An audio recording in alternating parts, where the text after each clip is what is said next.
started the second day 122 runs behind in the first innings with 9 wickets in hand. Less than 6 dramatic hours of cricket later, they were sensing a win, having reduced South Africa to effectively 63 for 7 in their second innings.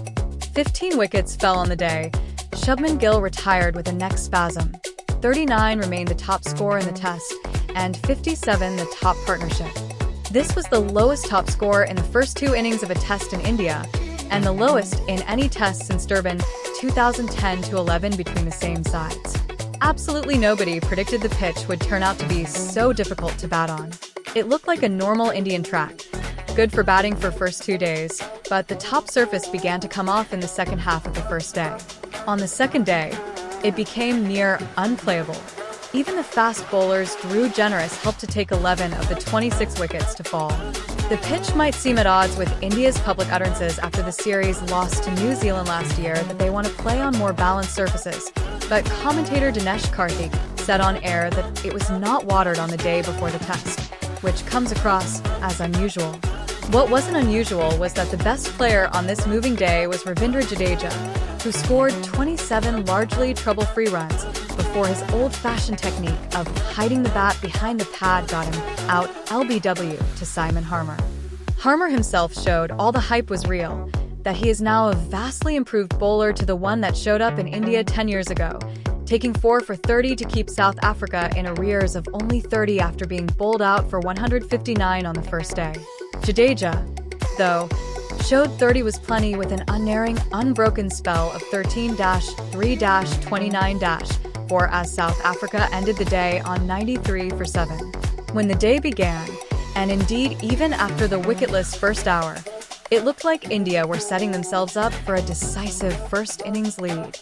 KL Rahul, the top scorer in the match, and India's new number 3 Washington Sundar put together the joint highest partnership of the match.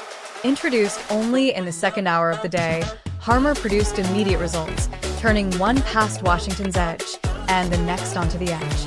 At 75 for 2, India were 84 behind South Africa, still a comfortable position to be in. Gill, whose neck seemed to be in some discomfort in the morning warm-ups, then went into a spasm as soon as he swept Harmer for 4. While Rahul, Rishabh Pant and Jadeja, 39, 27 and 27, looked good in their own individual ways, the eventual wicket-taking delivery was always around the corner. Rahul made the mistake of following Keshav Maharaj's extravagant turn.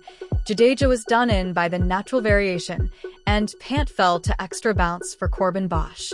Maharaj will be disappointed, he went at over 4 and over, but the combination of Harmer and Marco Jansen made light of India's batting depth, which generally is the case on such pitches.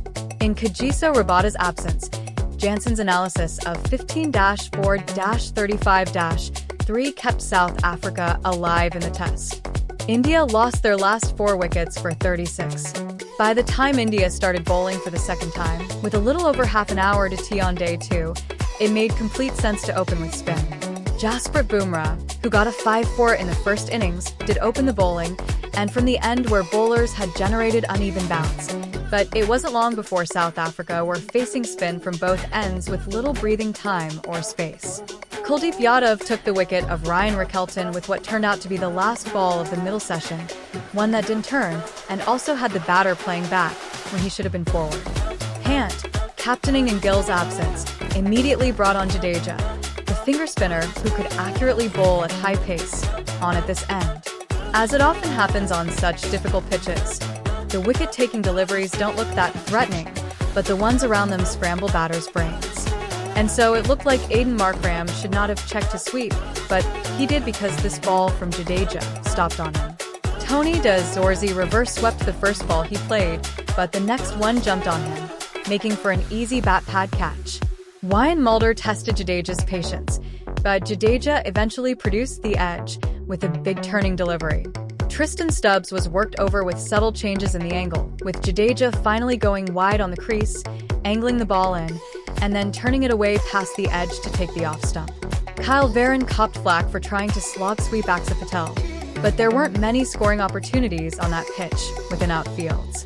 A similar attacking strategy came off for Jansen for a while as he scored 13, but even he got a feather on a sweep off Kuldeep. The catching of both sides remained sensational, with Rahul capping the day off with a low-slip catch off a deflection of the keeper Pant.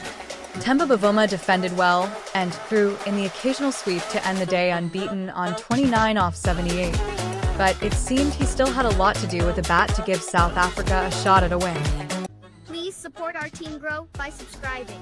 It is an honor to support you. We will continue to work hard to provide you breaking news in the international cricket world.